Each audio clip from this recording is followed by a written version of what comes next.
Hi hello welcome to Koluguri 24/7 news channel. Delhi Jantar మంతర్లోన cockroach Janata party ఇచ్చిన పిలుపుకు స్పందించి దేశం నలుమూలల యువత మొత్తం కదిలింది.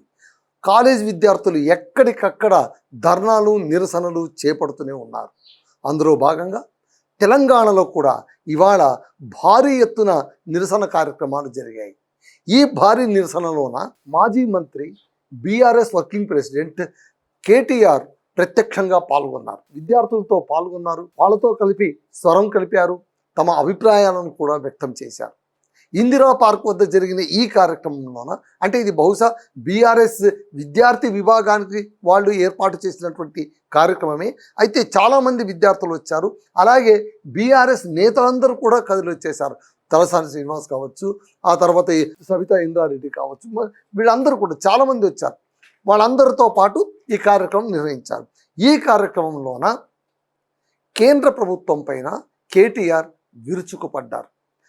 మీరు పోయి జంజీతో తలగొక్కున్నారు, అది ఇప్పుడు మీకు ఇబ్బంది తెచ్చిపెడుతోంది. మీరు ఎవరితో పెట్టుకున్నా ఇబ్బంది ఉండేది కాదేమో, ఈనాటి యువతతో మీరు ఇబ్బంది పెట్టుకున్నారు. వీళ్ళు సామాన్యులు కాదు, తమదైన శైలిలోన మీకు ఖచ్చితంగా గుణపాఠం చెప్పి తీరుతారు అని ఆయనదైన శైలిలో ఆయన స్పందించారు. సరే, ఈ విషయానికి వెనక ఇంకొకటి జరిగింది. ఏంటంటే ప్రెస్ మీట్తో సీఎం రేవంత్ రెడ్డి మాట్లాడుతూ, ఆయన మామూలుగా ఊరుకోరు కదా, ఆయన ఎప్పుడు కూడా టార్గెట్ ఎవరంటే బీఆర్ఎస్, కేసీఆర్, కేటీఆర్, హరీష్ రావు, వీళ్ళు ముగ్గురిని అనందే ఆయన ఊరుకోరు. వీళ్ళు ఊరుకోరు. ఇది ఎప్పటి నుంచో నడుస్తున్నటువంటి వ్యవహారం. సో నిన్న పార్లమెంట్ సెషన్లోన ఈ క్వశ్చన్ పేపర్ లీక్ గురించి మాట్లాడుతూ మంత్రులు ఏం చెప్పారంటే, ఇది కేవలం బీజేపీ హయాంలోనే ఎన్డీఏ సర్కారు మాత్రమే చేసిన పెద్ద పాపంలాగా మీరందరూ తెగ బాధపడిపోతున్నారు. గతంలో ఏం లీకులు జరగలేదా? అంతెందుకు, తెలంగాణలోన క్వశ్చన్ పేపర్ లీక్ జరిగింది, వాల్యుయేషన్ తప్పుగా జరిగింది. దీనికోసం 2019 ఆ ప్రాంతంలోన విద్యార్థులు, ఇంటర్ విద్యార్థులందరూ కూడా వరుస వెంబడి ప్రాణత్యాగం చేసుకున్నారు కదా. అప్పుడు అక్కడ మన ఎన్డీఏ సర్కారు లేదు. ఇప్పుడు కూడా క్వశ్చన్ పేపర్ లీక్ అయ్యింది. ఇప్పుడు ఉన్నది కాంగ్రెస్ సర్కారు. మళ్ళీ ఎన్డీఏతర సర్కారులు ఉన్నటువంటి రాష్ట్రంలోన క్వశ్చన్ పేపర్లు లీక్ అవుతున్నాయి కదా, మళ్ళీ వాటి గురించి మీరు అప్పుడేం స్పందించలేదు, అప్పుడేం మాట్లాడలేదు.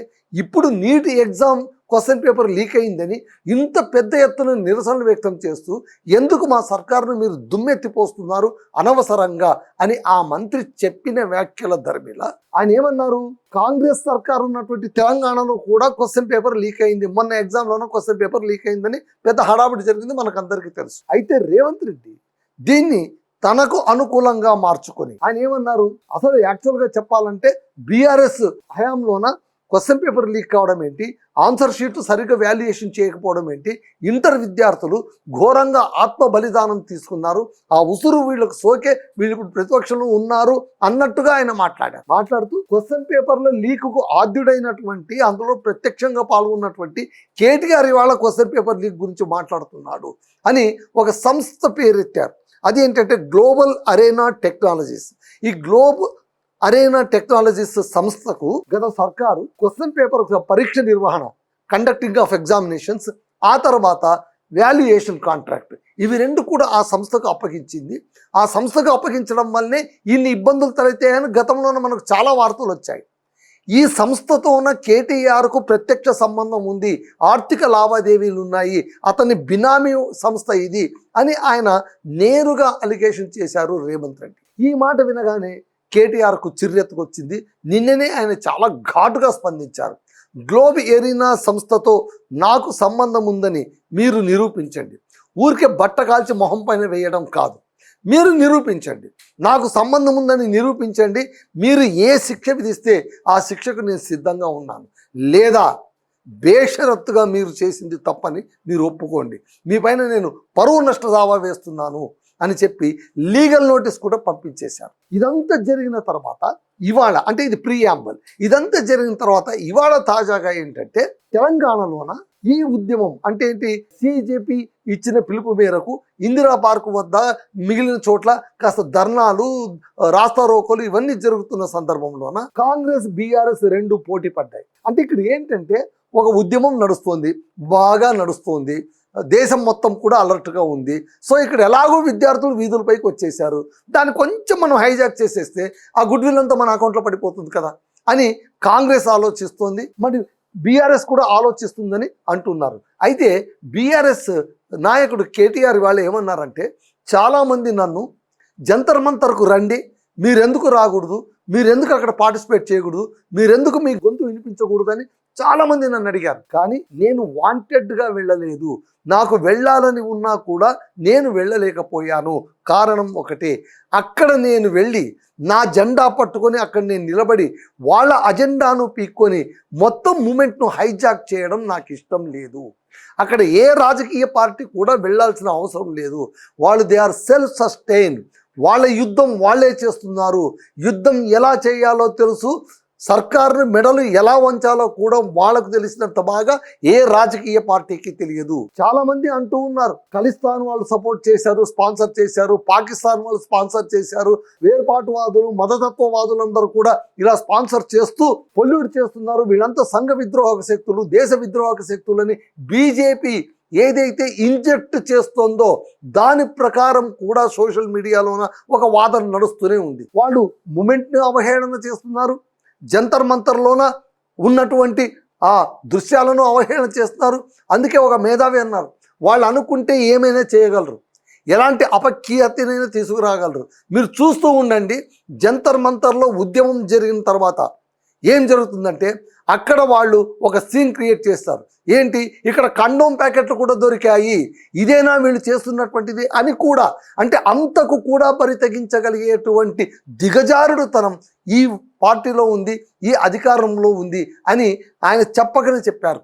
సో ఇప్పుడు ఏం జరుగుతుందంటే, జరుగుతున్న మూమెంట్ దేనికోసం, ఎవరు మూమెంట్ చేస్తున్నారు, వాళ్ళ లక్ష్యం ఏంటి, 20 రోజులుగా వాళ్ళు కోరుతున్న డిమాండ్ ఏంటి, అది ఎందుకు నెరవేర్చట్లేదు, వీటన్నింటినీ పక్కన పెట్టేసి ఇప్పుడేంటి, మీది తప్పంటే మీది తప్పని పరస్పరం వాదించుకునేటువంటి స్థితికి వెళ్ళిపోయారు. సో ఇక్కడ ఇందిరా పార్క్ వద్ద కేటీఆర్ ఆ మాట అయితే చాలా స్పష్టంగా చెప్పారు, ఆ మూమెంట్ని మేము హైజాక్ చేసుకోదలుచుకోలేదు. బహుశా కాంగ్రెస్ అధినేతలు కూడా ఇదే మాట అన్నారేమో, అందుకోసమే వాళ్ళు అసలు ఈ జంతర్ మంతర్ దగ్గర కాలు పెట్టలేదు. వాళ్ళు సపరేట్గా వేరే చోటనే వాళ్ళు ఉద్యమం చేస్తున్నారు, వాళ్ళు ధర్నాలు చేస్తున్నారు, పార్లమెంటును దిగ్బంధం చేస్తున్నారు, మోడీని దిగ్బంధం చేస్తూ ఉన్నారు. అయితే ఇక్కడ రేవంత్ రెడ్డి ఇవన్నీ ఆలోచించకుండా కేటీఆర్ పైన నేరుగా అలిగేట్ చేయడం. ఇప్పుడు ఆయన హయాంలో కూడా క్వశ్చన్ పేపర్ లీక్ అయింది, ఆ అపవాదు కూడా వచ్చింది. ఆయన అది ఎక్కడ బయటపడుతుందో అని మొదటే మనం ఒక రాయి వేసేస్తే సరిపోతుంది కదా అని కేటీఆర్ పైన రాయి వేయడానికి ప్రయత్నించారు. ఆయన ఏమన్నారు, గ్లోబ్ ఎరీనా పేరు వాళ్ళకు, ఆ సంస్థకు కేటీఆర్కు అవినాభావ సంబంధం ఉంది అని ఆరోపణ చేశారు. ఇలా ఆరోపణ చేయగానే వెంటనే కేటీఆర్ 48 గంటల అల్టిమేట్ జారీ చేశారు, నోటీస్ కూడా పంపారు. ఆయన ఏమన్నారు, ఆధారాలు చూపకపోతే, మీరు చెప్పిన దానికి ఆధారాలు చూపకపోతే సివిల్ క్రిమినల్ చర్యలతో పాటు డిఫమేషన్ కేసు కూడా వేస్తాను, పరువు నష్ట దావా కూడా వేయబోతున్నాను, సిద్ధంగా ఉండు రేవంత్ అని ఆయన కూడా తనదైన శైలిలో హెచ్చరించారు. సో సీఎం రేవంత్ రెడ్డికి కేటీఆర్ అఫీషియల్గా లీగల్ నోటీస్ కూడా పంపించారు. ఆరోపణలు చేసిన సీఎంకు వాటిని సాక్ష్యాధారాలతో నిరూపించవలసిన బాధ్యత కూడా ఉంది. గ్లోబల్ ఎరీనా పేరు గతంలో తెలంగాణ ఇంటర్ పరీక్షల మూల్యాంకనం, పరీక్ష సాంకేతిక సేవలకు సంబంధించి వివాదాల సందర్భంలోన వార్తకెక్కింది. ఆ సంస్థ నిజంగానే తన బినామీ కంపెనీ అయితే, ఒకవేళ నిజంగా అది నా బినామీ కంపెనీ అని మీరు అన్నట్టు అనుకుందాం సపోజ్, మరి అయితే ఆ కంపెనీతోనే మీరు ఎందుకు ఒప్పందం కుదుర్చుకున్నారు? తాజాగా కూడా మీరు అదే కంపెనీతో ఒప్పందం కుదుర్చుకున్నారు కదా, మళ్ళీ నా బినామీ కంపెనీ అన్నారు, ఆ కంపెనీ వల్ల ఇంత అన్యాయం జరిగింది అన్నారు, మళ్ళీ అదే సంస్థతోన మీరెందుకు ఒప్పందం కుదుర్చుకున్నారు?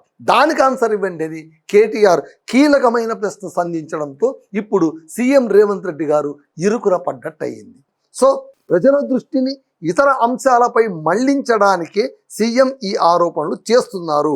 ముఖ్యమంత్రి స్థాయిలో ఉన్న వ్యక్తి ఆధారాలు లేకుండా ఇలాంటి తీవ్రమైన ఆరోపణలు చేయడం సరికాదు అని కేటీఆర్ అన్నారు. సో ఇక్కడ ఏంటంటే, ఇప్పుడు ప్రధాన పోరు అంటే అక్కడ ఢిల్లీలో జరుగుతున్నటువంటి ఉద్యమం ఒక ఎత్తు అయితే, ఏ రాష్ట్రంలో అయితే ఆ రాష్ట్రంలోన కొంచెం రాజకీయ పార్టీలు యాక్టివేట్ అయ్యి వాటిని ఏదో ఒక అందుకు ఇందులో మా పాత్ర కూడా ఉంది, మా జెండా కూడా కనిపిస్తుంది అనేటువంటి పావులు కలుపుతూ ఈ మూమెంట్ను ఓన్ చేసుకోవడానికి ఏమైనా ప్రయత్నిస్తున్నారా అన్న అనుమానాలు కూడా మనకు కనిపిస్తున్నాయి. కాబట్టి ఆరోపణలకు మద్దతుగా సమర్పించే పత్రాలు, ఆధారాలు, చట్టపరమైన వాదనలే గ్లోబ్ అరీనా కేటీఆర్ బినామీ సంస్థ అన్న విషయాన్ని నిర్ధారించే న్యాయస్థాన తీర్పు, అధికారిక దర్యాప్తు నివేదిక ఇప్పటి వరకు బహిరంగంగా వెలుగు చూడలేదు. సో సీఎం రేవంత్ రెడ్డి గారికి మాజీ మంత్రి కేటీఆర్కు మధ్య జరిగిన ఈ వాగ్యుద్ధం మళ్ళీ ప్రస్తావించారు ఇవాళ కేటీఆర్. ఎక్కడ? ఇందిరా పార్కులోన. ఆయన అదే అన్నారు, అరే నా మానాన నేను ఇందిరా పార్కుకు వస్తూ ఉంటే దారి మధ్యలోన యూత్ కాంగ్రెస్ వాళ్ళని అడ్డగించారు, గో బ్యాక్ అంటున్నారు, నేనెందుకు వెనక్కి వెళ్ళాలి? క్వశ్చన్ పేపర్ లీక్ అదేదో సంస్థ ఉందంట, నాకు సంబంధమని మోకాలకు బొట్టెతలకు ముడి వేసినట్టు ముడి వేశారు. ఇలా చేయడం వీళ్లకు పరిపాటిగా మారిపోయింది అని కేటీఆర్ తీవ్రంగా విమర్శించారు. చూద్దాం ఈ వివాదం ఎంత దాకా వెళుతుందో ఏంటో ఏం కథ. అసలే పెద్ద వివాదంతోన దేశం రగిలిపోతుంది. మళ్ళీ ఇక్కడ ఈ అదేదో పెద్ద కాలువతో పాటు పిల్ల కాలువలో అన్నట్టు పెద్ద వివాదంతో పాటు ఇలాంటి చిన్న చిన్న వివాదాలు కూడా మొదలవుతున్నాయి. ఇది ఎక్కడ దాకా వెళుతుందో చూడాలి. ఇవన్నీ పక్కన పెడితే ఒక విషయం మాత్రం మనం మెచ్చుకోవాలి. విద్యార్థులు చాలామంది ఇవాళ ఇందిరా పార్క్ వద్ద, సరే వెనక బ్యానర్ ఏముంది, చేతిలో జెండా ఏముంది, వాళ్ళ అజెండా ఏముంది, అవన్నీ కాస్త పక్కన పెడితే వాళ్ళు మాట్లాడినటువంటి మాటలు చాలా అద్భుతంగా మాట్లాడారు. ప్రతి ఒక్క విద్యార్థి కూడా మేము ఎవరికి భయపడము అనే రీతిలోన వాళ్ళు మాట్లాడారు అనమాట. సో వాళ్ళు ఏమంటున్నారంటే, మేము ఓటేస్తే గెలిచిన వాళ్ళు మీరు మా సేవకులు, మీరు మాకు సర్వ్ చేయాలి, మీ సర్వీస్లో ఏదైనా ఇబ్బంది కలిగితే మాకు ఖచ్చితంగా మేము క్వశ్చన్ చేస్తాము, మీరు ఆన్సర్ ఇచ్చి తీరాలి అని వాళ్ళు డిమాండ్ చేయడం అనేది చాలా బాగా నచ్చింది. సో అదండి విషయం. That's all.